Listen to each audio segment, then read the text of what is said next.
Back with disturbing new details over the murders of Sydney couple Jessie Baird and Luke Davies. It's been revealed that gunshots were heard at Jessie's Paddington home last Monday and that a 000 call was made from Jessie's phone. That was disconnected. It was never followed up by police. Investigators today claim the alleged killer called on a friend who detectives say was unknowingly involved in the disposal of the bodies. But that friend later spoke to police with her information leading them to a remote property near Goulburn, around 2 hours south of Sydney.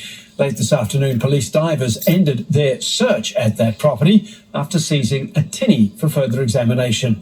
The belief now is that the bodies could be anywhere between that location and nearly 4 hours north in Newcastle.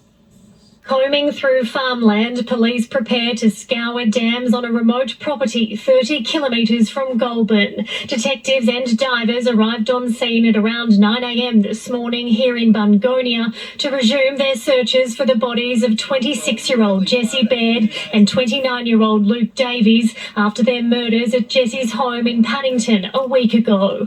The couple's alleged killer, Beau Lamar Condon, has not assisted police with the location of their bodies. We are relying on the thorough work of detectives in the homicide squad to try and locate them. Police say a neighbour has now reported hearing gunshots at 9:50 a.m. last Monday the 19th. A white van was hired that evening in Mascot.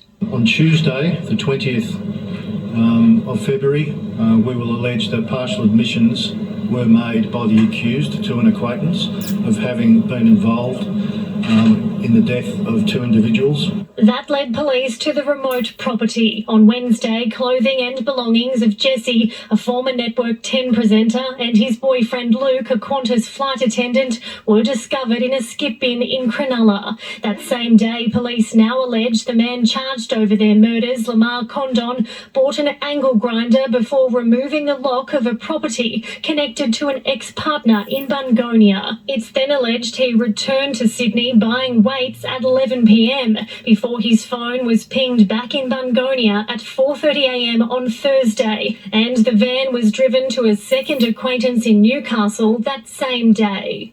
Without fully disclosing any criminality, asked access to hose to clean that van. The Public Order Rights Squad also conducted a line search for any evidence they could gather surrounding the dams.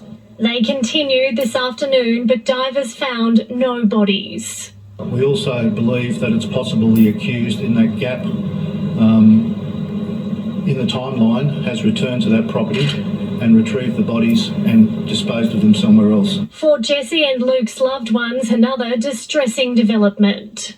I can just imagine the family and friends of Luke and Jessie are completely devastated today and over the weekend. They just seem like a young, fun-loving, dedicated, professional couple. A GoFundMe page was set up today for Jessie with his family's blessing, the money to go to charities in his honour. Jessie was loved beyond measure in so many different circles: his Totally Wild fam, his Studio 10 fam, his AFL fam, and so many more.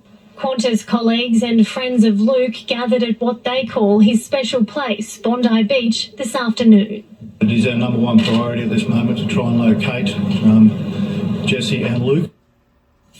And Sarah Naven is live for us from Bungonia tonight. Sarah, we understand police have now left the scene. Yes, Hugh, the homicide squad has now left, but police doing that line search will return here tomorrow morning to comb through a small amount of remaining farmland. Now, detectives say that female friend is an innocent party and was not aware there were bodies in the van, but believes the accused may have become suspicious of him, and that is why police have not been successful in locating the bodies here today. They say this woman is fully cooperating in the investigation and are appealing for anyone else who may have assisted the couple's alleged killer to come forward. Now, Senior Constable Lamar Condon was a serving police officer within the Youth Command, and he remains behind bars after being refused bail, and police are hoping he talks. Sarah Naven, live.